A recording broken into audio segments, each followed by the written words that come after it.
বিশিষ্ট সমাজসেবক, বিশিষ্ট রাজনীতিবিদ, ইসলামী আন্দোলনের বীর সিপাহসালার, অসংখ্য শহীদের রক্তস্নাত কাফেলা, বাংলাদেশ ইসলামী ছাত্র শিবিরের সাবেক কেন্দ্রীয় সভাপতি, আপনাদের এলাকার গৌরব, আপনাদের কৃতি সন্তান, ঠাকুরগাঁও উন্নয়ন ফোরামের সম্মানিত চেয়ারম্যান, বিগত স্বৈরাচারী সরকারের সময়ে যিনি লম্বা সময়ে কারা নির্যাতিত ছিলেন এবং এক টানা 56 দিন যাকে রিমান্ডে রেখে তৎকালীন স্বৈরাচার সরকার নির্মম নির্যাতন তার উপরে চালিয়েছিল। এ যেন স্টেজে আমরা এক জীবন্ত শহীদকে দেখতে পাচ্ছি। এমন কোন নিপীড়ন নেই যা স্বৈরাচারেরা তার উপরে করেনি। আমি এগুলো বলে আমি এখানে সময় আর ক্ষেপণ করছি না, কারণ আপনারা জানেন আমার ভাইকে কি পরিমাণ নিপীড়ন করা হয়েছে। এক টানা রিমান্ডে রেখে নির্যাতনের পর নির্যাতন করা হয়েছে। আদালত চত্বরে আপনারা দেখেছেন টিভি চ্যানেলে, পুলিশেরা তাকে কাঁধে করে বহন করে আদালতে বহুবার উঠিয়েছে। শুধু দেলোয়ার ভাই নয়, গোটা বাংলাদেশেই এইরকম তারা প্রতিটি জনপদকে নির্যাতন নিপীড়নের জাতাকলে পিষ্ট করে তুলে গোটা 56,000 বর্গ মাইলকে তারা কারবালার ময়দানে পরিণত করেছিল। তাদের এই নির্মম নির্যাতন, নিপীড়ন এবং ক্ষমতার অপব্যবহারের ফলে এদেশের দেশপ্রেমিক ছাত্র সমাজ এবং তাদের সাথে জনতা ঐক্যবদ্ধ হয়ে জুলাইয়ে তাদের বিরুদ্ধে যখন আন্দোলনে নেমেছে, তারা যাদের গোলাম ছিল, এরা এদেশে ভারতের রীতিনীতি, ভারতের কালচার, ভারতীয় আধিপত্যবাদ কায়েম করতে চেয়েছিল। কিন্তু এদেশের মানুষ যখন গভীরভাবে সেটা সামষ্টিকভাবে উপলব্ধি করেছে, সবাই সম্মিলিতভাবে যখন ময়দানে নেমেছে, তখন ভারতীয় গোলামরা ছাত্র জনতার তাড়া খেয়ে তাদের দাদা বাবুদের দেশে তারা পালিয়ে গিয়েছে।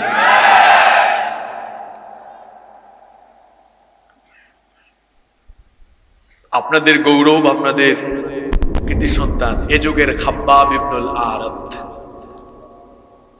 দেলোয়ার ভাই, আমরা দোয়া করছি আল্লাহ তাআলা তাকে হায়াতান তাইয়্যিবাহ, সিহহাতান কুল্লিয়া দান করেন এবং এই ঠাকুরগাঁওয়ের মানুষের উন্নয়নের জন্য আল্লাহ তাআলা তাকে কবুল করে নেন। আজকের মাহফিলের সম্মানিত বিশেষ অতিথি 17 নং জগন্নাথপুর ইউনিয়ন পরিষদের সফল চেয়ারম্যান জনাব মুস্তাফিজুর রহমান লিটন, জনাব মোহাম্মদ ইকবাল হোসেন ফিরোজ, জনাব মোহাম্মদ নজরুল ইসলাম, জনাব আলহাজ মোহাম্মদ আজগর আলী, জনাব মোহাম্মদ মোতার হোসেন মনির, জনাব মোহাম্মদ জুয়েল ইসলাম, আল্লাহ সবাইকে দ্বীনের জন্য কবুল করেন। আমার আগে বক্তব্য রেখেছেন বিশিষ্ট আলেমে দ্বীন মাওলানা আলহাজ আনম আব্দুল হাকিম জিহাদি হাফিজাহুল্লাহ ওয়া রাআহ। বক্তব্য রেখেছেন আমার অত্যন্ত প্রিয় ভাই জনাব মাওলানা মাহফুজ আল আজাদি হাইয়াহুল্লাহ ওয়া আতাল্লাহু ওয়া বারাকাল্লাহু ফিহি। সবাই আমিন। আমার ডানে বামে বসে আছেন আমাদের মাথার তাজ শ্রদ্ধাভাজন উলামায়ে কেরাম। এখানে এমনও অনেক উলামায়ে কেরাম এসেছেন যারা আমাকে 24 ঘন্টা পড়াতে পারবেন। এসেছেন অনেক মাদ্রাসার আসাতিজায়ে কেরাম, এসেছেন বিভিন্ন মসজিদের খুতাবা এবং আইম্মায়ে কেরাম।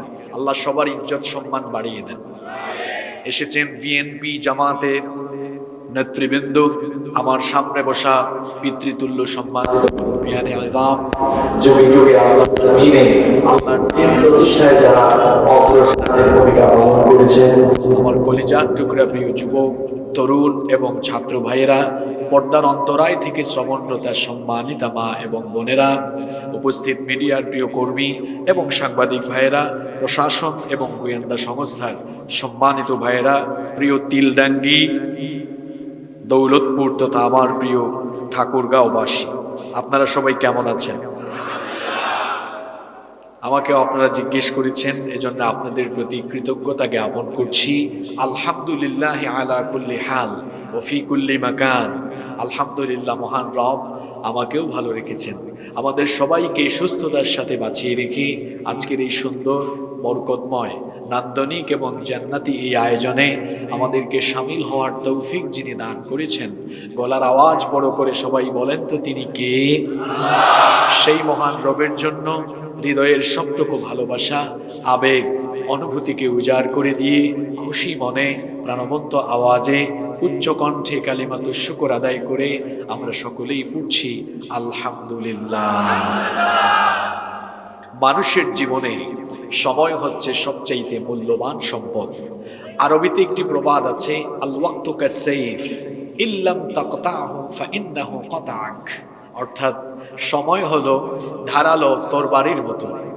এই তরবারি তার কাজ হলো আমরা জানি ক্ষতবিক্ষত করা, টুকরা টুকরা করা। ইল্লাম তাকতাহু ফাইন্নাহু কাতাক। সময়কে আপনি টুকরা টুকরা করতে পারবেন না, কিন্তু সময়ের অপব্যবহার যদি আপনি করেন, আপনার যৌবন, আপনার জীবন, আপনার কেরিয়ার, দুনিয়া, আখেরাত সব ক্ষতবিক্ষত হয়ে যাবে, বিফল হয়ে যাবে, ধ্বংস হয়ে যাবে। এজন্য সময়কে কাজে লাগাতে হয়। গোটা দুনিয়ার সকল সম্পদ দিয়ে জীবনের ফেলে আসা সময়কে ফিরিয়ে আনা যায় না, কিন্তু সময়কে কাজে লাগিয়ে সম্পদ উপার্জন করা যায়। যেহেতু সময় মানুষের জীবনের সবচেয়ে গুরুত্বপূর্ণ মূলধন, সবচেয়ে গুরুত্বপূর্ণ সময়, তাফসির মাহফিলে, কোরআনের মাহফিলে বসে অহেতুক কথা বলে, আজে বাজে কথা বলে আমরা কোনো সময় নষ্ট করব না। মুনাজাতের আগ পর্যন্ত আল্লাহর কালাম আমরা আদবের সাথে শুনব ইনশাআল্লাহ। কোরআন শোনার আদব আছে, কোরআন শোনার কি আছে? আদব আছে। আর এই আদব শিখিয়েছেন মোল্লা না আল্লাহ। কিভাবে আল্লাহর কালাম শুনতে হয়, কোরআনে কারীম শোনার আদব কেমন, রব্বুল আলামিন আমাদেরকে শিখালেন। আল্লাহ তাআলা বললেন, ইযা কুরিআল কুরআনু ফাসতামিউ লাহু ওয়া আনসিতু লাআল্লাকুম তুরহামুন। যখন কোরআন পাঠ করা হয়, যখন কোরআনের আলোচনা হয়, ফাসতামিউ লাহু, দিলের কান দিয়ে তা শ্রবণ করো। এমনটা যেন না হয় যে তোমাদের এক কান দিয়ে ঢুকিয়ে অন্য কান দিয়ে বের করে দিবে, এরকম অমনোযোগী হয়ে।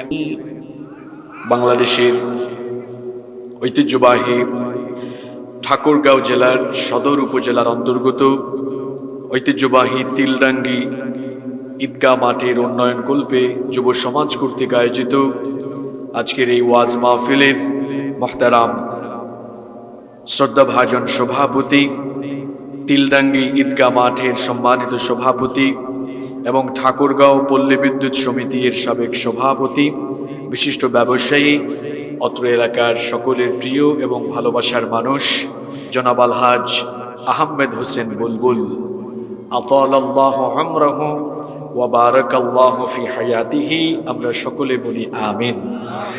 আজকের মাহফিলের সম্মানিত প্রধান অতিথি